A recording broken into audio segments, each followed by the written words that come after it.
What's up, nerds? I'm Longy Long, the Ghetto Gamer. Welcome to my channel. Today we're going to talk about a game that's so bad its creator disowned it, yet it spawned countless sequels and spin-offs across dozens of platforms. I'm talking about Metal Gear for the NES.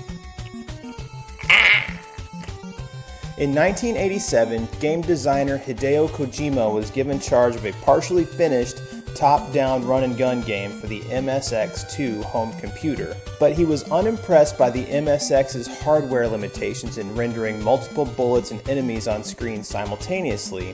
So Kojima ditched the idea of making an action game in favor of one that challenged the player to sneak past enemies and focus on survival. The original version of Metal Gear for the MSX was very well received, and a lot of people give Kojima credit for creating the stealth genre.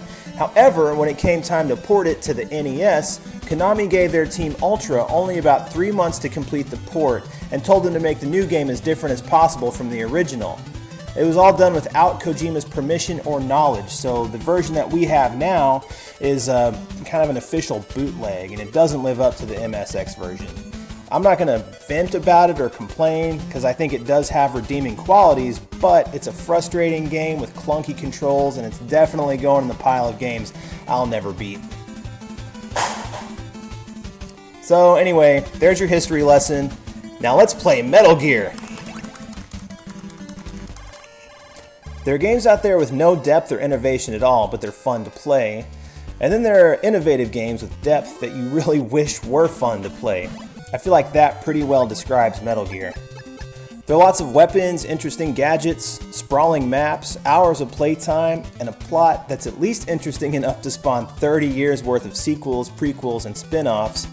But the controls are clunky, it's easy to get lost, and you die a lot, which wouldn't be a big problem since you respawn with whatever items you had when you died. But every time you continue, you start back at the beginning, and that gets old pretty fast. There's a password system that allows you to continue right where you died, and I think that's supposed to be the alternative to hitting continue. But the passwords are absurdly long. Ain't nobody got time for that. As you progress through the game, you rescue hostages and defeat bosses to increase your rank, which allows you to carry more ammo and take more damage. So that's nice. But there are plenty of traps and dirty tricks that will kill you instantly no matter how much health you have.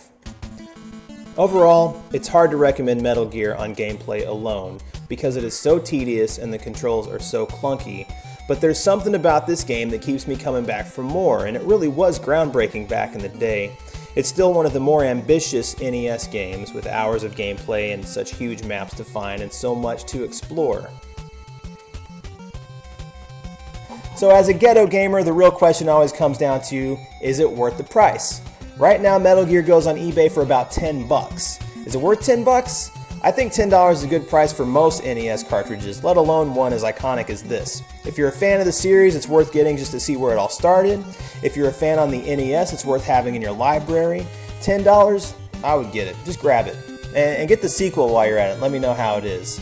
If you found this review helpful, be sure to like below, subscribe to me so you can see when I make more videos. Find me on Twitter at longy_long. Find me on IndieWatch. I'm all over the place, okay? So until next time, keep it ghetto. I know I will.